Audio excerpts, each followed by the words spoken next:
এই লেকচারে আমরা দেখব যে লার্জেস্ট বিটুইন টু নাম্বার, মানে দুটো নাম্বারের মধ্যে কে বড়, সেই প্রোগ্রামটা আমরা এখানে দেখবো, অ্যাসেম্বলি লেভেল প্রোগ্রামিং। যেটা কিভাবে হবে তার যাবতীয় বিষয় বৃত্তান্ত কিন্তু আমরা এই লেকচারটায় আমরা ক্লিয়ার করব। ঠিক আছে, চলে আসি। সাপোজ আমরা দেখতে পাচ্ছি আমাদের বাঁ দিকে আমাদের কোডটা লেখা আছে, যে কোডটা আমরা স্টেপ বাই স্টেপ এক্সপ্লেন করবো যে আমরা কিভাবে আমরা দুটো নাম্বারের লার্জেস্ট বার করবো। আর বাঁ দিকে আমাদের ডান দিকে আমাদের মেমোরি স্ট্রাকচারটা আমি ডিজাইন করে রেখেছি, যেখানে আমার 8000 মেমোরিতে আমার 05 ডেটা আছে, আর 8001 আমার 07। তার মানে এদের দুজনের মধ্যেই কম্পেয়ার করবো কে বড়। আর অবভিয়াসলি দেখো, দেখতেই পাচ্ছ 8050, যারা আমরা প্রিভিয়াস লেকচার দেখে যারা এখানে আসছো, তা তোমাদের তো কিছু বলারই নেই, তা তোমরা বুঝতেই পারছো যে সবসময় আমি এই মেমোরি লোকেশনগুলোকে ধরেই কাজ করি। তো আমাদের 8050তে আমরা এটাকে স্টোর করবো, যে কে বড় সেটাই আমার কিন্তু আউটপুটে আসবে।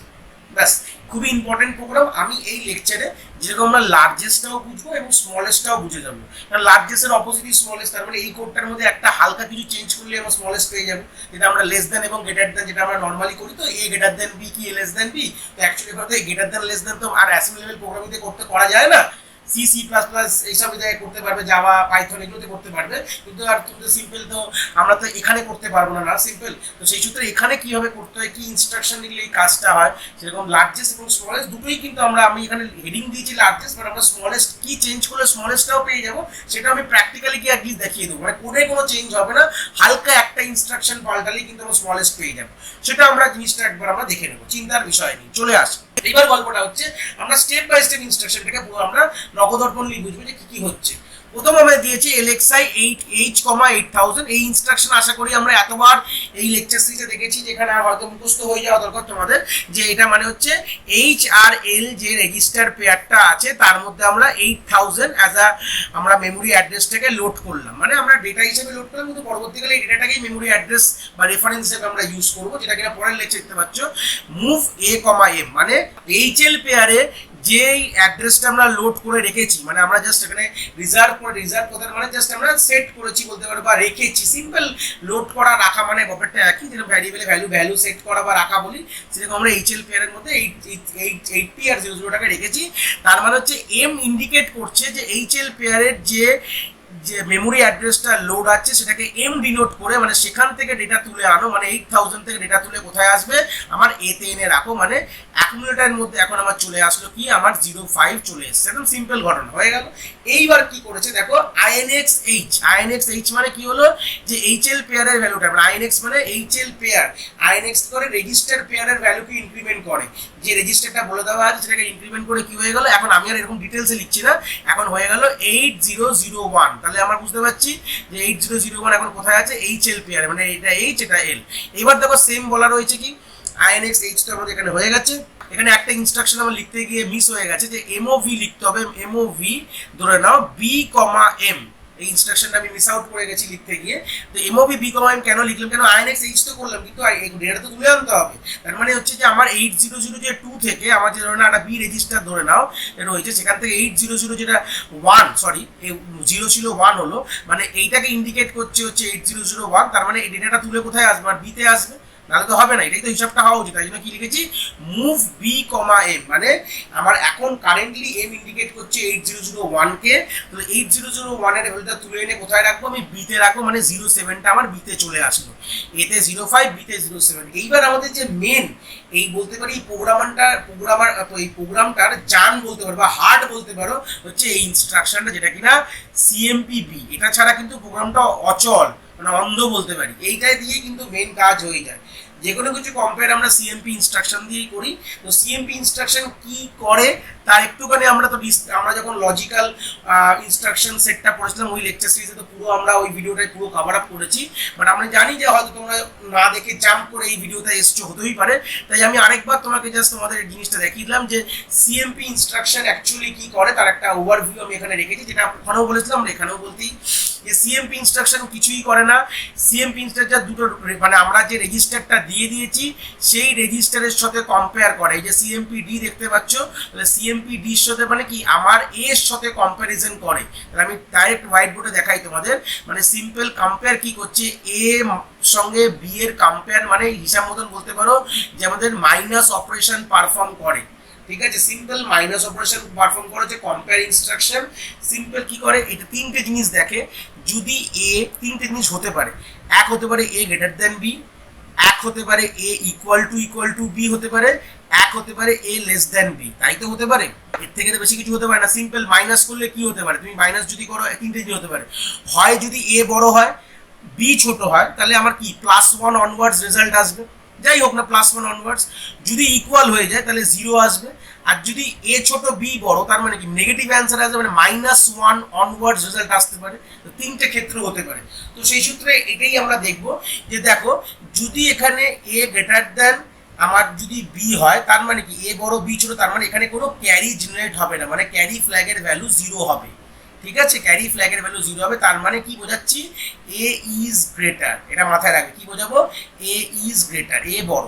যদি ইকুয়াল হয় তার মানে এখানে কি ইকুয়াল হলো ক্যারি ফ্ল্যাগের ভ্যালু তো 0ই হবে, অবভিয়াসলি ক্যারি কিছু হয়নি, বাট আমরা এই ইকুয়াল সিনারিওটা দেখি না, এখানে মেনলি আমরা কম্পেয়ার মানে বড় ছোটই কম্পেয়ার করি। যদি ক্যারি ভ্যালু 0 হয় আমরা অ্যাসাম্পশন করি নি ক্যারি ভ্যালু 0 কি 1, কিন্তু এখানে মেন কি হয়ে যায় এখানে আমার 0 ফ্ল্যাগটা আমার সেট হয়ে যায়। দেখো যখন আমার a মাইনাস বি করি অ্যাকুমুলেটরের সাথে মাইনাস করলে কোথায় থাকবে অ্যাকুমুলেটরই রাখবো, তো অ্যাকুমুলেটরের ভ্যালুতে যদি সব 0 হয়ে যায় তাহলে 0 ফ্ল্যাগ 1 হয়ে যায়। তো এখানে আমরা বলতে পারি যে a equal to B, a is greater than B এখানে লিখে দিই, আর এখানে লিখি a is equal to B, হয়ে গেল। তো আমরা যে কোনো যেরকম আমাদের প্রবলেম থাকবে আমরা সেরকম ভাবে এই ইনস্ট্রাকশনটা কাজে লাগাবো। এখানে প্রবলেম শুধু গ্রেটার লেসার বলেছে, এখানে ইকুয়ালের কোনো গল্প বলেনি।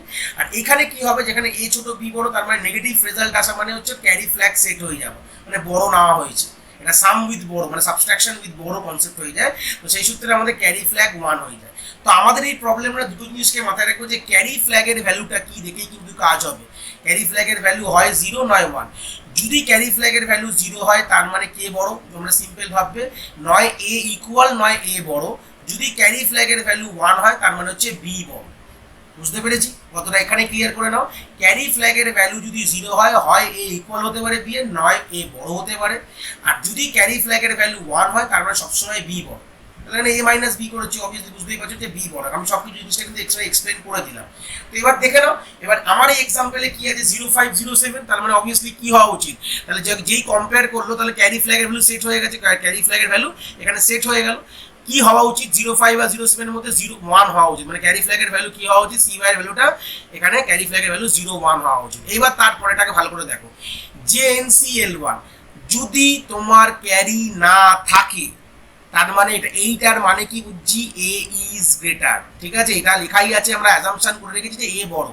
যদি তোমার ক্যারি না আসে তাহলে তুমি L1 এ জাম্প করো আর তোমার অ্যাকুমুলেটরের কন্টেন্টকে তুমি 8050 তে স্টোর করে দাও, মানে যেটা 05 ছিল সেই 05টাই তোমার হুবাহু এখানে বসে যাবে। কিন্তু এই ক্ষেত্রে তা না, এটা তো ক্যারি জেনারেট করেছে, তো ক্যারি জেনারেট করা মানে আমার ডাইরেক্ট জাম্প খাবে না।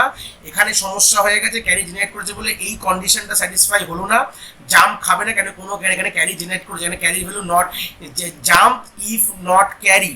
ঠিক আছে, এটা মানে jump if not, but carry তো হয়েছে, ক্যারি তো আছে, তাহলে জাম্প করবো না। তাহলে আমরা এই কাজটা করবো, মানে বি এর কন্টেন্টটা এতে মুভ করবো, মানে বি এর কন্টেন্ট কি 07, তো 07টা আমি অ্যাকুমুলেটরে মুভ করলাম, করার পর আমি এখন অ্যাকুমুলেটরের ভ্যালু স্টোর করবো। দেখো এখানে 07ই স্টোর হওয়া উচিত, 05 কিন্তু হওয়া উচিত না, 05টা ছোট। তো এইভাবেই কিন্তু আমার এই ইনস্ট্রাকশনটা কাজে দেয়। ঠিক আছে, এবার আমরা বুঝতে পারলাম যে আমরা কম্পেয়ার করলাম, কম্পেয়ারের সাথে আমরা যদি এই জাম্প নট 0 যদি করি তাহলে আমরা কি বুঝলাম যে আমরা এই যে প্রোগ্রামটা জাম্প নট 0 মানে সরি না জাম্প নট 0 না জাম্প নট ক্যারি, ভালো করে বুঝে নাও। এখানে আমি এক্সপ্লেন করছি, JNC কখন দিই যখন আমাদের লার্জেস্ট বিটুইন টু নাম্বার করতে বলে, আর আমরা এখানে JC যখন দেবো, যদি এখানে JC দিতাম তাহলে এটা আমরা স্মলেস্ট বিটুইন টু নাম্বার। তার মানে ভাবো এখানে যদি JNCর জায়গায় সিম্পল একটা জাস্ট ইমাজিন করো, এই JNCর জায়গায় আমি JCL1 দিয়েছি, জাস্ট ইমাজিন করো, তাহলে গল্পটা কি হতো। এই ক্ষেত্রেই দেখো, জাস্ট এই ক্ষেত্রে দেখো যে আমার এতে 05 ছিল আর 07 ছিল, তাহলে আমার কি হয়েছে ক্যারি সেট হয়েছে। তো এখানে JC মানে ক্যারি যদি হয় তাহলে জাম্প করো, কি বললাম ক্যারি যদি হয় জাম্প ইফ ক্যারি, মানে L1 এ কখন মুভ করব যদি আমার ক্যারি এখানে জেনারেট হয়। তো ক্যারি কি জেনারেট হয়েছে, হ্যাঁ জেনারেট হয়ে গেছে, জেনারেট হয়েছে। তো ওখানে এর মধ্যে 5 ছিল, বি এর মধ্যে 7 ছিল, আমি এর পাশাপাশি ছোট ছোট করে লিখি, কারণ জিনিসটা পুরোটাই আমার হয়ে গেছে। তো স্যার সেখানে লিখছি এর মধ্যে ছিল আমার 05 আর বি এর মধ্যে ছিল হচ্ছে 07, তো এটা করলে আমাদের ক্যারি ফ্ল্যাগ সেট হবে, CY1 হবে, সেটা জানি আমরা, এটা জিনিসটা জানি। তো যেটা মানে কি ক্যারি ফ্ল্যাগ যদি সেট হয় তাহলে আমি ডাইরেক্ট গিয়ে কি প্রিন্ট করতাম, আমি এখানে জাস্ট আমার অ্যাকুমুলেটরের মধ্যে কি ছিল 0505টাই প্রিন্ট হতো। বুঝতে পেরেছি? জেসি দিয়ে দিলে আমরা কিন্তু স্মলেস্ট বিটুইন টু নাম্বার পেয়ে যাব, আর জেএনসি দিলে আমরা গ্রেটেস্ট বিটুইন টু নাম্বার পেয়ে যাবো। মানে আলটিমেটলি গ্রেটার দ্যান লেস দ্যানের কনসেপ্টটাই আমরা জেসি আর জেএনসি দিয়ে করি, ঠিক আছে? মানে জাম্প ইফ নট ক্যারি, তার মানে ধরে নিচ্ছি যে এ বড়, এখানে অ্যাজাম্পশন করছি এখানে মানে কি যদি ক্যারি না হয় তাহলে তুমি জাম্প করো, তার মানে ধরলাম এ বড়, কিন্তু যদি এ বড় না হয় তাহলে তো অবভিয়াসলি মুভ করে নেবো এতে, পুরো ওটাকে মেমোরিতে সেট করবো। আর জেসি মানে আমরা এখানেও অ্যাজাম্পশন করছি যে কোনোভাবে অবভিয়াসলি আমরা টার্গেট রাখছি যে এই সবসময় ছোট। জেএনসি আর জেসি মানে আমরা সবসময় একবার জিজ্ঞেস করছি এ বড় বা এ ছোট, ক্যারি হওয়া মানে এ ছোট, আর ক্যারি না হওয়া মানে হচ্ছে এ বড়। সিম্পল কথা, আমরা অ্যাজাম্পশন এইভাবেই জিনিসটাকে করছি, মানে এ কে মাথায় রেখেই করছি। এটা অ্যাজ এ স্ট্যাটিক রয়েছে, বাট একবার চেক করছি যে ছোট কি যে বড়। জেসি মানে যে এ ছোট, বি এর সাথে কম্পেয়ার করেছে ক্যারি হওয়া মানে যে এ ছোট, আর জেএনসি মানে হচ্ছে বি এর সাথে কম্পেয়ার করেছি এ বড়, আর কিছু ব্যাপার নেই। এই ছিল হচ্ছে আমাদের লজিকটা, লার্জেস্ট বলতে পারো কি স্মলেস্ট। তো চলে আসি, এটাকে আমরা প্র্যাকটিক্যাল স্ক্রিনে একবার দেখে নেবো। আমরা অলরেডি এটা প্র্যাকটিক্যালটা আমি লোড করে রেখেছি, এখানে দেখতেই পাচ্ছ সেম কোডটা এখানে লোড করা আছে। এটা আমরা জেসি দেখতে পাচ্ছ, মানে এটাকে স্মলেস্টের কোড, প্রথমে জেএনসি দিয়ে দেখবো, তারপর আমরা জেসি দিয়ে দেখবো, ঠিক আছে? জেএনসি দিয়ে আমাদের ওখানে দেখতে পাচ্ছ মেমোরি লোকেশন 8000 অনওয়ার্ডস কিন্তু আমাদের 0507 লেখা আছে। তো এটা প্রথমে আমি গ্রেটাস্টটা দেখলাম, লার্জেস্ট বিটুইন টু নাম্বারটা প্রথমে দেখবো, তারপর আমরা স্মলেস্ট বিটুইন টু নাম্বারটা আমরা এখানে দেখবো। চলে আসি, প্রথমে লোড করে নাও মেমোরি লোকেশনে। লোডিং সাকসেসফুল, আমরা লোড লোকেশনে গিয়ে একবার দেখে নেবো যে আদৌ সাকসেসফুল লোড হয়েছে কিনা। এই জায়গাটা আমরা কি করবো 0800 মেমোরি লোকেশনে যাবো, দেখতে পাচ্ছি লোড। এটা প্রিভিয়াস যেগুলো দেখতে পাচ্ছি এক্সেস লেখা রয়েছে, এটা প্রিভিয়াস থেকে যেহেতু আমরা এই কোড করছি, প্রিভিয়াস লেকচার থেকে যেহেতু আমরা এই লেকচারে মুভ অন করেছি, তো ওটা অলরেডি আমার সেট হয়ে রয়েছে। শুধু আমরা শুধু ইউলোগুলো দেখবো। ইউলোগুলো মানে আমাদের কারেন্ট লোড ভ্যালুগুলো হচ্ছে ইউলো, ঠিক আছে? তলায়ও দেখতে পারি আমাদের অ্যাসেম্বলার আউটপুটে দেখতে পাচ্ছি যে এখানে এরা হিসাব মতন কি করছে, আমাদের হেক্স কোডে কনভার্ট করে দিয়েছে। এটা বেসিক জিনিস, আমরা অনেকবার আমরা জিনিসগুলো দেখেছি, বলার দরকার নেই। এবার আমরা চলে যাবো আমাদের অ্যাকচুয়াল মেমোরি লোকেশন, যেখানে আমাদের ডেটা লোড করা আছে। 05 আর 07 মধ্যে আমরা কম্পেয়ার করবো। চলে আসি এবার, একদম সিম্পল ডাইরেক্ট রান টিপলেই চলে আসবে অ্যান্সার, মানে এটা ওয়ান ক্লিক রান। দেখো আমাদের আউটপুটে 07 চলে এসেছে, তার মানে 07 ইজ গ্রেটেস্ট। আমরা এখানে গ্রেটার চেক করেছি, 07কে গ্রেটার পেয়েছি। চলে আসি এবার, জাস্ট আমরা কি করবো, এটা জেএনসির জায়গায় এটাকে প্রথমে আমি রিস্টার্ট করে দেবো, করে জেএনসির জায়গায় আমরা সিম্পল কি করবো জেসি করে দিলাম, স্মলেস্ট চেক করার জন্য বলেছিলাম। ফের লোড করালাম, আমি আর লোডিং এরিয়া দেখাবো না, জাস্ট আমরা কি করবো ওয়ান ক্লিক রান করবো। দেখো এখানে 05 চলে এসছে। আর দেখো আমাদের এখানে ক্যারি ফ্ল্যাগ দেখতে পাচ্ছি, এখানে সেট হয়ে গেছে, এখানে সাইডে স্ট্যাটাস ফ্ল্যাগগুলো দেয়। তো অবভিয়াসলি সাইন ফ্ল্যাগও সেট হয়ে গেছে। সাইন ফ্ল্যাগ মানে কি নেগেটিভ ভ্যালু এসছে, ঠিক আছে? যেটা মানে হচ্ছে নেগেটিভ ভ্যালু, মানে মাইনাস অপারেশন করেছে না, নেগেটিভে চলে এসছে, এই যে সাইন ফ্ল্যাগও সেট হয়ে গেছে। তো এই হচ্ছে ব্যাপার ছিল আমাদের হচ্ছে একটা গ্রেটেস্ট বা লার্জেস্ট বিটুইন টু নাম্বার এবং স্মলেস্ট বিটুইন টু নাম্বার কি করে ফাইন্ড আউট করা। আশা করি তোমরা এই জায়গাটা বুঝতে পেরেছো।